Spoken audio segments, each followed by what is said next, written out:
जय गुरु जी। आज हम शिव पुराण कथा में सती जी की तपस्या से संतुष्ट देवताओं का कैलाश में जाकर भगवान शिव का स्तवन करना।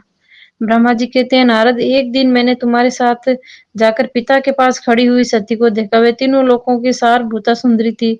उसके पिता ने मुझे नमस्कार करके तुम्हारा भी सत्कार किया। ये देख लोक लीला का अनुसरण करने वाली सती ने भक्ति और प्रसन्नता के साथ मुझको और तुमको भी प्रणाम किया। नारद, तदंतर सती की ओर देखते हुए हम और तुम दक्ष के दिए हुए शुभ आसन पर बैठ गए। तत्पश्चात मैंने उस विनयशीला बालिका से कहा, सती, जो केवल तुम्हें ही चाहते हैं, वो तुम्हारे मन मन में भी एकमात्र जिनकी ही कामना है, उन्हीं सर्वज्ञ जगदीश्वर महादेव जी को तुम पति रूप में प्राप्त करो। सुबह जो तुम्हारे सिवा दूसरी किसी स्त्री को पत्नी के रूप में न तो ग्रहण कर सके, नहीं न करते हैं और न भविष्य में ग्रहण करेंगे, वे ही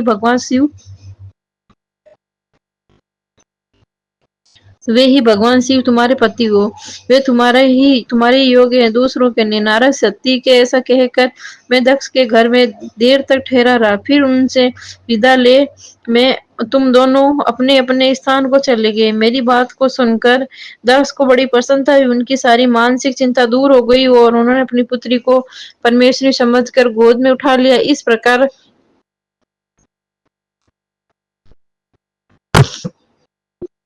प्रकार कुमारोचित सुंदर लीला विहार से सुशोभित हुई भक्त वत्सला सती, जो स्वेच्छा मानव रूप धारण करके प्रकट हुई थी, कौमार अवस्था पार कर गई थी। बाल्य अवस्था बिताकर किंचित युवावस्था को प्राप्त हुई सती अत्यंत तेज एवं शोभा से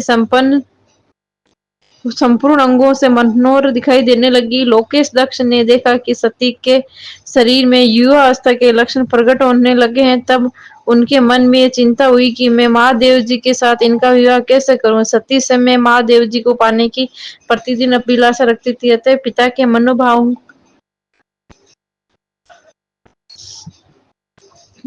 को समझकर वे माता के निकट गई। विशाल बुद्धि वाली सती रूपणी परमेश्वर शिवा अपनी माता वीरणी से भगवान शंकर की प्रसन्नता से के निमित्त तपस्या करने के लिए आज्ञा मांगी। माता की आज्ञा मिल गई। अतः दृढ़ता पूर्वक व्रत का पालन करने वाली सती ने महेश्वरी को पति रूप में प्राप्त करने के लिए अपने घर पर ही आराधना आरंभ की। आश्विनी मास में नंदा प्रतिपदा, षष्ठी और एकादशी तिथियों में उन्होंने भक्ति पूर्वक गुड़, भात और नमक चढ़ाकर भगवान शिव का पूजन किया और उन्हें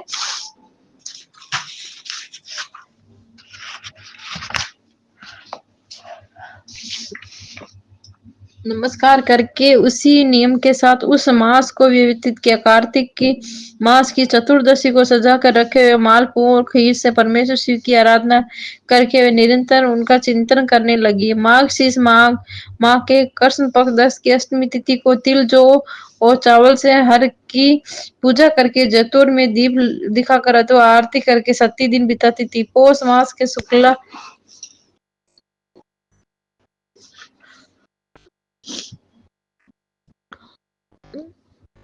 सप्तमी को रात भर जागरण करके प्रातःकाल खिचड़ी नैवेद्य लगा के शिव जी की पूजा करती थी। माँ की पूर्णिमा को रात में जागरण करके सवेरे दिन में नहाती और गीले वस्त्र से हिंग तट पर बैठकर भगवान शंकर की पूजा करती। फाल्गुन मास के कृष्ण पक्ष की चतुर्दशी तिथि को रात में जागरण करके उस रात्रि के चारों ओर पैरों में शिव जी की विशेष पूजा करती और नटों द्वारा नाटक भी कराती। नेत्र मास के शुक्ल पक्ष की चतुर्दशी की वे दिन रात शिव का स्मरण करती हुई समय बिताती और ढाक के जो फूलों दवनों से भगवान शिव की पूजा करती थी। वैसा शुक्ला धरती। जय गुरु जी। वैशाख शुक्ला तृतीया को सती तिल का हार करके रहती और ये जो के बाद से रुद्र देव की पूजा करके उस महीनों को बिताती। ज्येष्ठ की पूर्णिमा रात में सुंदर वस्त्रों तथा भटके यज्ञ के फूलों से शंकर जी की पूजा करके निहार कर रहकर में मास व्यतीत करती। आषाढ़ के शुक्ल पक्ष की चतुर्दशी काले वस्त्र और भटकट्टे याग के फूलों से रुद्र देव पूजन करती। श्रावण मास के शुक्ल पक्ष की अष्टमी चतुर्दशी को यज्ञोपवीतो वस्त्र तथा कुश की पवित्री से शिव की पूजा किया करती थी। भाद्रपद मास के कृष्ण पक्ष की त्रयोदशी तिथि को नाना प्रकार के फूलों और फलों से शिव का पूजन करके सती चतुर्दशी तिथि को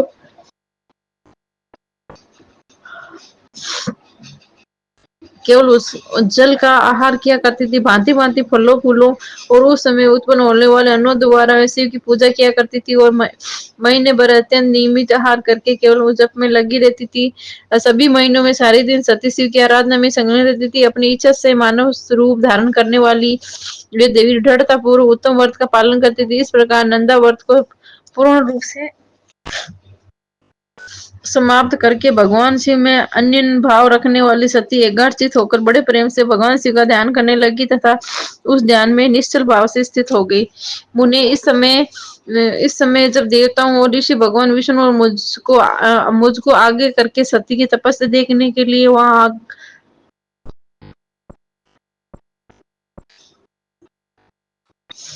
आकर देवताओं ने देखा सती मूर्ति में दूसरी सिद्धि के समान जान पड़ती है। वे भगवान शिव के ध्यान में निगमन होकर समय सिद्धावस्था को पहुंच गई। समस्त देवताओं ने बड़ी प्रसन्नता के साथ वहां दोनों हाथ जोड़कर सती को नमस्कार किया।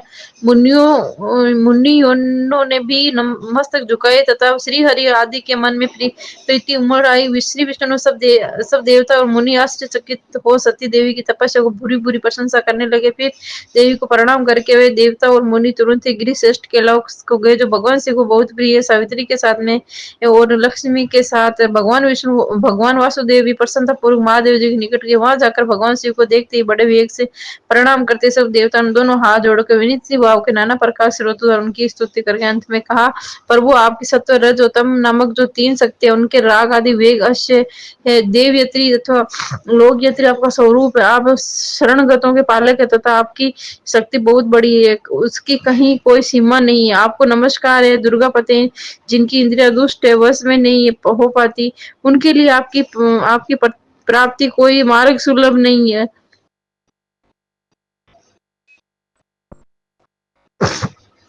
जी गुरु जी, आप सदा भक्तों के उद्धार में तत्पर रहते हैं। आपका तेज छिपा हुआ, आपको नमस्कार है। आपकी माया शक्ति रूपा जो अहम बुद्धि है उसने आत्म का स्वरूप ढक गया, अतएव ये मूढ़ बुद्धि जीव अपने स्वरूप को नहीं जान पाता। आपकी महिमा पार पाना अत्यंत कठिन ही नहीं सर्वथा असंभव है। हम आप महाप्रभु को मस्तक झुकाते हैं। ब्रह्मा जी कहते नारद इस प्रकार महादेव जी की स्तुति करके श्री विष्णु आदि सब देवताओं उत्तम भक्ति भाव से मस्तक झुकाए प्रभु शिव के आगे चुपचाप खड़े रहते।